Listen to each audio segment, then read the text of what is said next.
ধৈর্যের পরিচয়।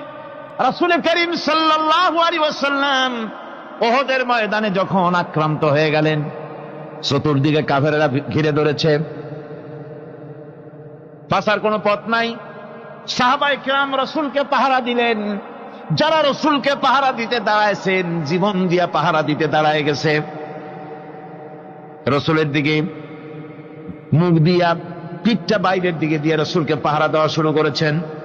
হুজুরকে পাহারা দিতে যারা দাঁড়িয়েছিলেন, কাফের কর্তৃক নিক্ষিপ্ত কি তীরগুলি এসে যখন বিঁধতেছিল, শুধু একজন সাহাবী হযরত তালহার পিঠের ভিতরে রাসূলকে হেফাজতের জন্য 80টা তীর একজনের পিঠের মধ্যে দিয়ে ঢুকেছে। এক অসতর্ক মুহূর্তে নবীজির জানদান মোবারক শহীদ হয়ে গেল, শিরস্ত্রাণ ভেঙে গেল, লোহার কড়া প্রবিষ্ট হয়ে গেল কপালের ভিতরে। হুজুর মাথা ঘুরে পড়ে গেলেন। হযরত আবু উবাইদা রাদিয়াল্লাহু তাআলা আনহু হুজুরের মস্তক মোবারককে করে করে নিয়ে, তারপরে বহু কষ্ট করে মাথা থেকে লোহার কড়া বের করলেন।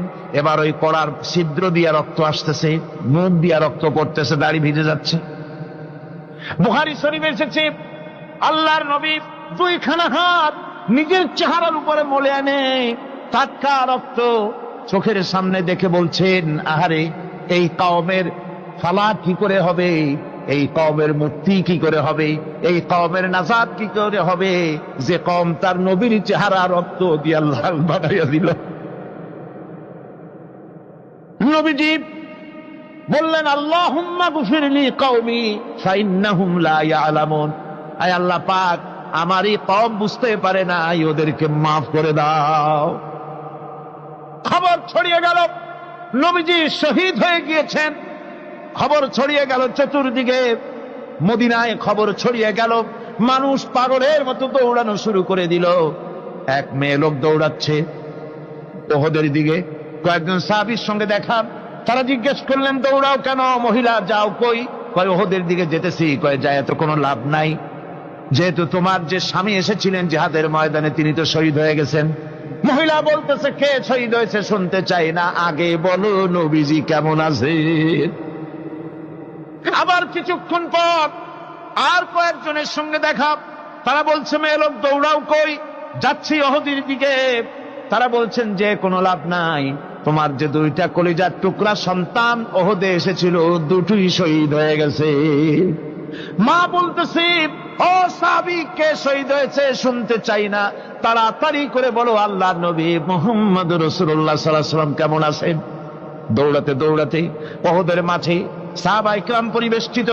আল্লাহর নবীর কাছে গিয়ে হুজুরের জীবিত চেহারা মোবারকের দিকে তাকায়া মেয়ে লোকটি কাঁদতেছে আর বলতেছে, ইয়া রাসূলুল্লাহ, আমার স্বামী মরা শোক, আমার কলিজার টুকরা দুইটা সন্তান মরা শোক আমার কলিজা থেকে মুছে গেছে, আপনি বেঁচে আছেন, তামাম মুসলমানদের চাইতে বড় সান্ত্বনা আর নাই। ভাইরা আমার, রাসূল করিম সাল্লাল্লাহু আলাইহি ওয়াসাল্লাম এভাবে করে ধৈর্যের পরিচয় দিয়েছেন। গালাগালি দেন নাই, রাগ করেন নাই, বদদোয়া করেন নাই। সুবহানাল্লাহ কোন, সুবহানাল্লাহ। ভাইরা আমার, এই সবর এমন মহান বৈশিষ্ট্য, এর মধ্যে রয়েছে জিহাদের ময়দানে যদি লোক কম হয় আর যদি তাদের মধ্যে সবর থাকে, বেশি সংখ্যক লোকের উপরে আল্লাহ পাক সবরকারীদেরকে বিজয়ী করে দিবেন। কোরআনে কারীমে রব্বুল আলামিন বলেন, কাম মিন ফিয়াতিন কালিলাতিন গালাবাত ফিআতান কাসীরাতাম বিইذনিল্লাহ আল্লাহু মা'আস সাবিরিন। এমন ঘটনার বহু নজির আছে যে কম সংখ্যক লোকেদের উপরে আল্লাহ পাক, বেশি সংখ্যক লোকেদের উপর আল্লাহ পাক কম সংখ্যক লোকদেরকে জয়ী করে দিয়েছেন। আল্লাহু মা'আস সাবিরিন, আর আল্লাহ আছে ধৈর্যশালীদের সাথে। আল্লাহ আছে কাদের সাথে? দেখেন না বদরের কামটা, বদরের ময়দান, 313 জন মুসলমান, অস্ত্রপাতি নাই, সামান্য সামান্য অস্ত্র, আর কাফেরেরা এসছে হাজারেরও বেশি। আমার বন্ধুগণ, ধৈর্য কত বড় কাম দিল, ধৈর্য ধারণ করেছেন তারা, আল্লাহর উপরে ভরসা করেছেন। আল্লাহ রাব্বুল আলামিন অস্ত্রের কাজ কি দিয়া করায় দিলেন। একজন সাহাবী এসে বলছেন, হুজুর, জিহাদের ময়দান ইসলামের প্রথম জিহাদ। আমার কাছে তো অস্ত্র নাই, মেহেরবানি করে একটা অস্ত্র আমারে দেন, আমি লাফায় পড়ি জিহাদের মধ্যে। হুজুর বলেন অস্ত্র তো আমার কাছে নাই, দিবটা কি? সাহাবী বলছেন হুজুর অস্ত্র না থাকে যা পারেন তাই দেন, আপনার হাত দিয়ে যা দিবেন আমি দাঁড়ায় থাকতে পারবো না, জিহাদে আমাকে শরীক হতেই হবে। নবীজি কাছে পেলেন একখানা শুকনা খেজুরের ডালখানা তুলে সাহাবীর হাতে তুলে দিলেন। সাহাবী বলেন রাসূলের হাতের দেওয়া শুকনা খেজুরের ডালটা নিয়ে আমি যখন কাফেরদের ভিড়ের মধ্যে ঝাঁপায় পড়ে যখন শুকনা খেজুরের ডাল দিয়ে আঘাত দিলাম, তখন ধারালো তরবারে দিয়ে আঘাত করলে যে কাম হয়, শুকনা খেজুরের ডালের আঘাতে কাফের দ্বিখণ্ডিত হয়ে জমিনে পড়ে গেল। ভাইরা আমার, আল্লাহ রাব্বুল আলামিন সবর যারা করে সংখ্যা যদি কম হয় আল্লাহ পাক তাদেরকে বিজয়ী করে দেবেন, এই ওয়াদা আল্লাহ রাব্বুল আলামিন করেছেন। এই সবরের গুণ ছাড়া জান্নাতেও প্রবেশ করা যাবে না, সবর যদি না থাকে বেহেশতে যাওয়া যাবে না। ভালো করে মনে রাখেন, আল্লাহ পাক বলছেন আম্মা হাসিবতুম আন তাদখুলুল জান্নাতা ওয়া লাম্মা ইয়া'লামিল্লাহুল্লাযীনা জাহাদু মিনকুম ওয়া ইয়া'লামাস সাবিরিন। তোমরা কি মনে করেছো এমনি বেহেশতে চলে যাবা? এটা কি মামু বাড়ির আবদার নাকি? এমনি বেহেশতে চলে যাবা?